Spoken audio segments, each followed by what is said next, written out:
Booga Shakamunda, Kunga Kingo, Booga Laka Booga Black Black Black Black. Excuse me. I'm sorry. I'm out of control. I apologize for that.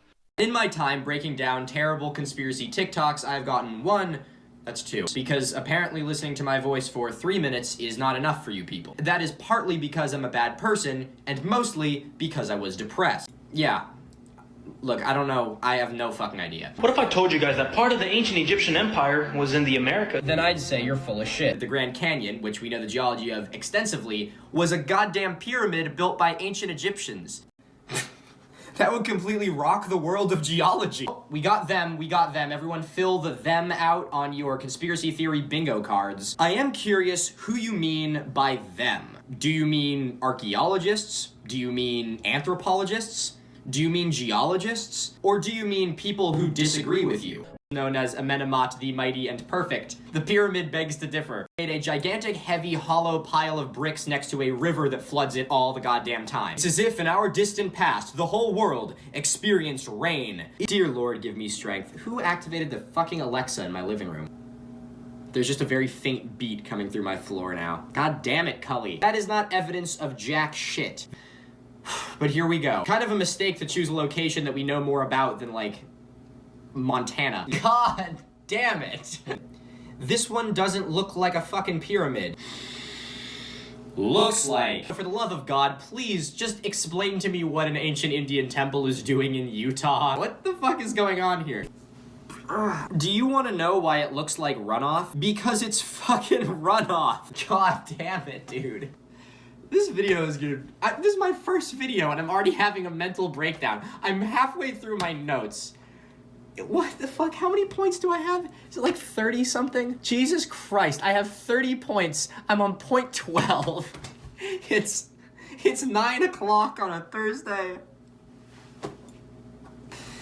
Okay, let's do this. Full superheating event wiping out the Egyptian colony of Arizona.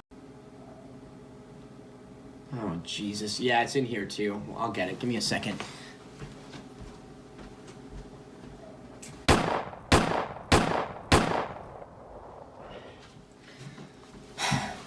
The American fly swatter. Stop this. Wait a second. Where the fuck did you get Atlantis from? That's gonna be it for conspiracy theory bingo night. Just fill out all your squares for that one. Just fuck this. Jesus, that has gotta be like the conspiracy theory buzzword. When in doubt, just toss an Atlantis out there. God, what's this thing? A fucking Atlantis, dog. We're talking about the ancient Egyptian Indo colony of America, which was wiped out by a thermonuclear detonation, and this motherfucker's talking about Atlantis. I hate my job. Stop calling them electrical discharge patterns. I am at a loss for what any of this means. God damn it. It's a beautiful, snowy, sleety evening here in Boston, and frankly, I can't think of a better time to voluntarily give myself a migraine. As a quick side note, speaking of weird names, they actually found the first example of Homo habilis. Oh, look, I'm funny. Rec continued to work to learn more about the skeleton until he was interrupted by a mild inconvenience known as World War I. And so, being an absolute smartass, Lukey.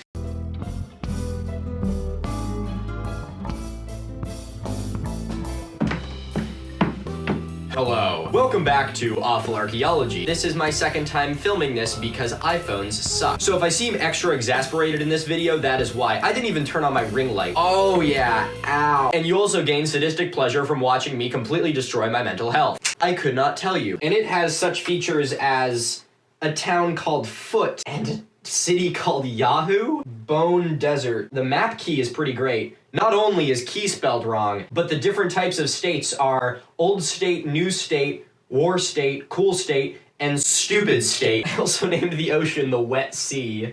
I was a fucking weird kid. And now I'm a weird adult.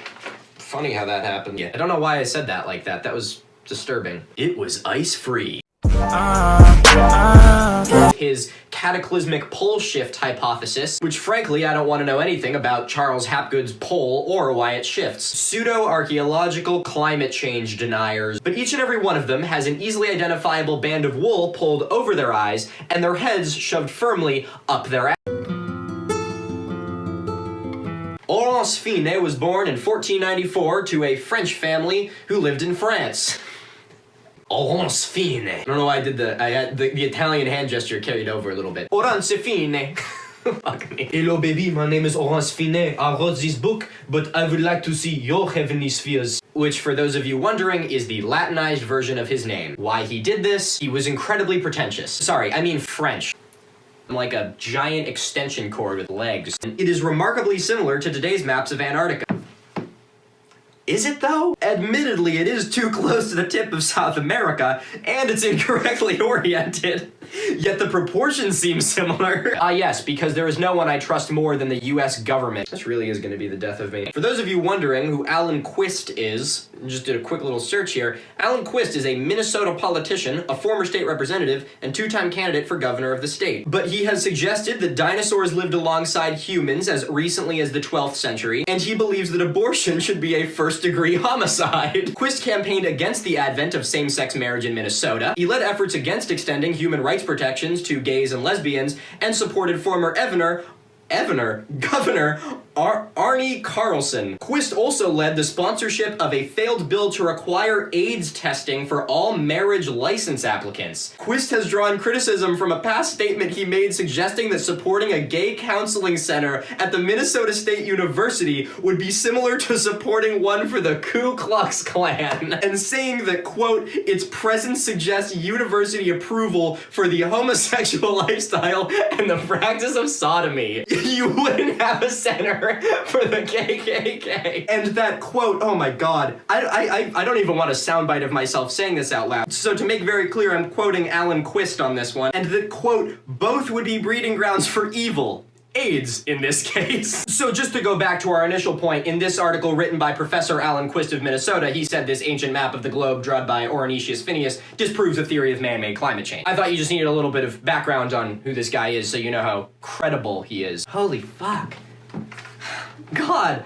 This got my blood pressure going. The enormous significance of the map has now become apparent as Congress considers sweeping legislation intended to combat global warming, supposedly caused by human activity. Since Antarctica was much warmer when some of the source maps were drawn than it is today, the theory that man-made carbon dioxide emissions are the primary cause of climate change must be given up. I don't really follow that. If it didn't have ice before, and it has ice now, and the ice is receding, wouldn't that still be proof of climate change? With such amazing accuracy. Who would have thought that these people had no idea what they're talking about? But under a more critical lens, these claims fall apart faster than a crunchy Nature Valley bar in the hands of a ravenous toddler. Here's a little list of all the things Hapgood would have to manipulate in order to prove that his claim was real. He would have to rotate Terra Australis by 20 degrees, which is a lot. He would have to move the South Pole by 7.5 degrees or 1,600 kilometers. He would also have to scale down the entire continent by 230%, which for those among me who are terrible at math, means that this continent is more than twice the size of the South Pole. He would also have to reshuffle enormous chunks of the coastline, and he overlooked the complete negation of the Antarctic Peninsula, which is like the most recognizable part of Antarctica. And if they had mapped all the way up to South America, they probably would have mapped this part too, despite showing mainland South America touching the continent. Such amazing accuracy! What Hapgood did to come to this conclusion is similar to being presented with a Rorschach test,